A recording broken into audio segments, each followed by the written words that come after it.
Hello there, history buffs and the eternally curious.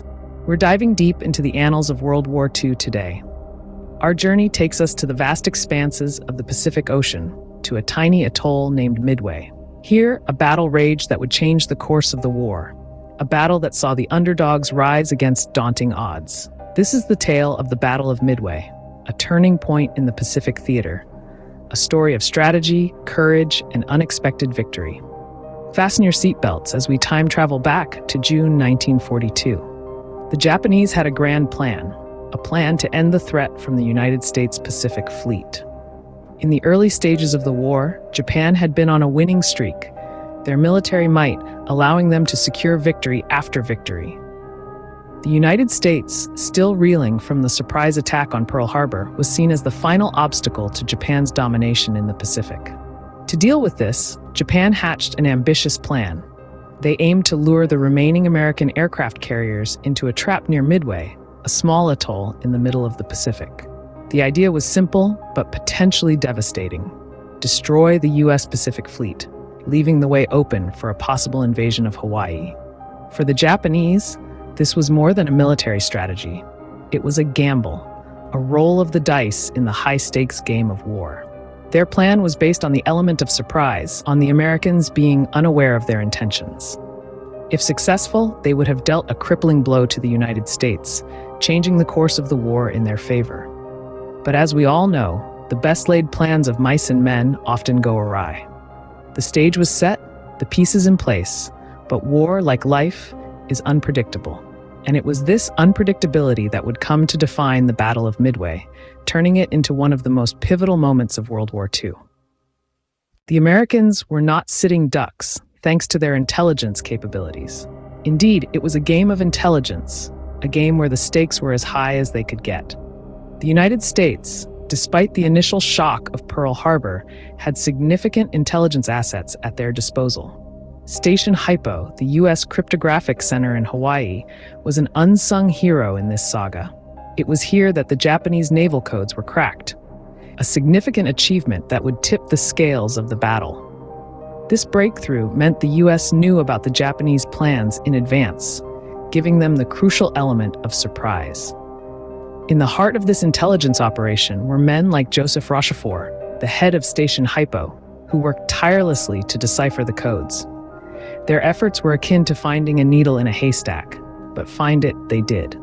And the needle they found was a golden one, the Japanese plan to attack Midway. Knowing the enemy's plans is one thing, but effectively countering them is another.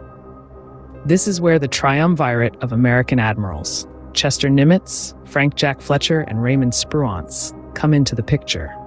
These men were tasked with the monumental responsibility of preparing and executing the American strategy. Admiral Nimitz, the commander-in-chief of the Pacific Fleet, was a man of insight and courage. He made the pivotal decision to place his faith in Rochefort's intelligence and defend Midway. Fletcher, in command of the carrier force, and Spruance, leading the operation, were the ones who translated Nimitz's strategy into decisive action. The stage was set. The Americans, now in the know, were ready to spring their trap. It was a high-risk game, a game where the winners take all. But the Americans had one thing on their side. They knew the enemy's hand.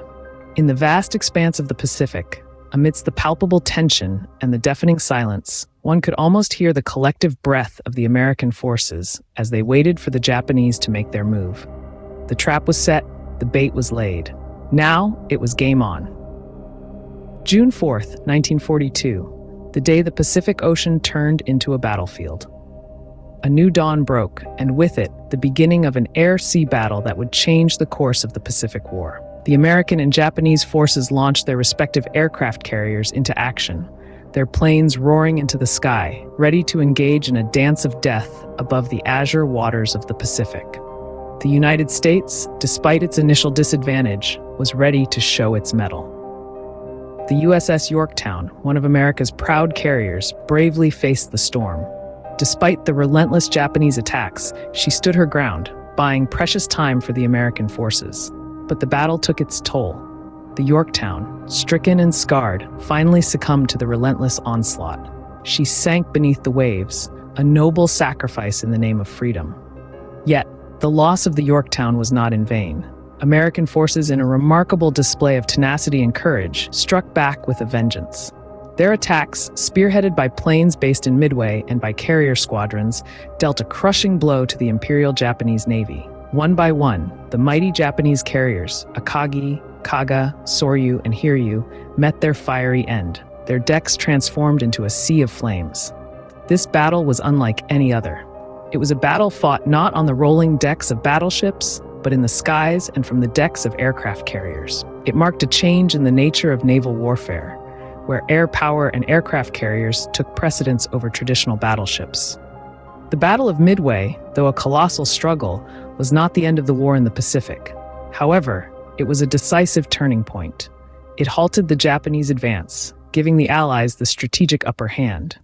The once seemingly invincible Japanese forces were put on the defensive, their aura of invincibility shattered, and thus the tide turned.